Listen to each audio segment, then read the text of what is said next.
ચડીએ એટલે શ્યામ ગુલાલ કોરા કંકુનો મોટો ચાંદલો અને હસતું પ્રેમાળનું નજર સમક્ષ આવે. જ્યોત્સના કાકી એટલે બહુમુખી પ્રતિભા ધરાવતું વ્યક્તિત્વ. સાહિત્ય લેખન હોય કે પછી વાનગી કે પછી હસ્તકલા, બધા જ ક્ષેત્રમાં નિપુણ હોવા છતાં નિરાભિમાની, સરળ અને પ્રેમાળ. એ જમાનામાં તેઓ ગ્રેજ્યુએટ હતા અને આદર્શ પત્ની, માતા અને ગૃહિણી હોવા ઉપરાંત પ્રવૃત્તિમય જીવન જીવ્યા. આશિષના લગ્નમાં તેમણે પ્રેમથી હાથે બનાવેલી પેચવર્કની ડબલ બેડશીટ આપેલી.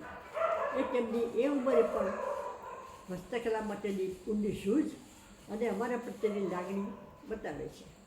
અને તે પ્રેમ લાગણી મારે માટે ચિરસ્મરણીય છે. જ્યોત્સના કાકીને કોઈ દિવસ ગુસ્સે થતાં અમે જોયા નથી. હંમેશને માટે નાના મોટા બધા પ્રત્યે તેમનો અભિગમ સરળ પ્રેમાળ જ રહ્યો છે. તેમના જન્મ શતાબ્દી નિમિત્તે મારા તરફથી પ્રેમપૂર્વક સત વંદન.